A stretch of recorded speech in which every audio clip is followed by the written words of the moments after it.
Nuggets এমন একটা মজাদার খাবার, ছোট বড় সবারই পছন্দ।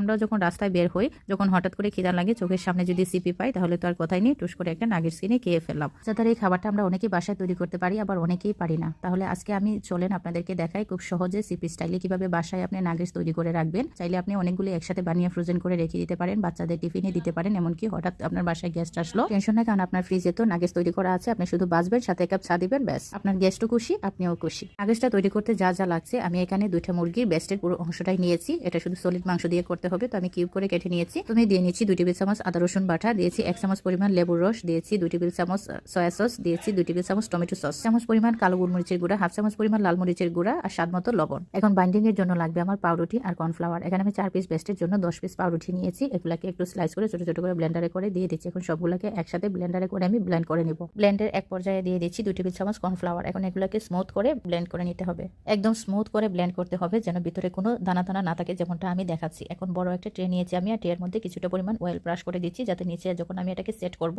লেগে না যায়। এখন আমি নাগেটসের জন্য যে খামিরটা রেডি করে রাখছি, সেই খামিরটা এই ট্রের মধ্যে নিয়ে পুরো ট্রে জুড়ে খামিরটাকে ছড়িয়ে দিব। এটা এমনভাবে ছড়িয়ে দিতে হবে যেন কোনো অংশ মোটা, কোনো অংশ পাতলা না হয়, সবটা সাইড যেন একই রকম ভাবে সমানভাবে হয়, সেরকম ভাবে এটাকে একটু সেট করে নিতে হবে। খামিরটা ট্রের মধ্যে সুন্দর মতো বসিয়ে এটাকে আমি 2 ঘন্টার জন্য নর্মাল ফ্রিজে রেখে দিব, যাতে এটা একটু সুন্দর মতো সেট হয়ে যায়, মানে একটু শক্ত হয়। এটা আমি যখন কাটবো তখন যেন এটা কাটার সময় যাতে ভেঙে না যায়। এখন একটা ছুরির সাহায্যে আমি প্রথমে লম্বালম্বি ভাবে, তারপরে আবার উল্টিয়ে এটাকে লম্বালম্বি ভাবে মানে স্কোয়ার করে কেটে নেব। এটা যার যে ইচ্ছা, আপনি অন্য শেপেও তৈরি করতে পারেন। এখন আমি মাঝখান থেকে একটা পিস উঠিয়ে দেখাচ্ছি যে এটার পুরুত্বটা কিরকম হবে। এটা এইরকমই করতে হবে, এর চেয়ে বেশি বড় করলে আবার যখন এটা আপনি বাইন্ডিং করে ভাজবেন তখন খুব বেশি মোটা হয়ে যাবে। এখন একটা পিস উঠিয়ে সাদা ময়দার মধ্যে গড়িয়ে নিব, তারপর ডিবির মধ্যে চুবিয়ে ব্রেড কাপের মধ্যে দিয়ে এটাকে ভালো করে ব্রেড কাপের সাথে সেট করে নিলেই তৈরি হয়ে যাবে। এখন যারা ফ্রোজেন করতে চান, তারা এই অবস্থায় একটা এয়ারটাইট বক্সের মধ্যে রেখে ফ্রোজেন করতে পারবেন। এখন ডুবো তেলে বেছে নিলেই তৈরি হয়ে যাবে মজাদার এই নাগেটস। আপনারা একবার বাসায় চেষ্টা করতে পারেন, আশা করছি নিরাশ হবেন না। আর আমার ছেলের কমপ্লিমেন্ট শুনলে বুঝতে পারবেন এটা কতটা মজাদার হয়েছে। ভালো থাকবেন সবাই, আসসালামু আলাইকুম।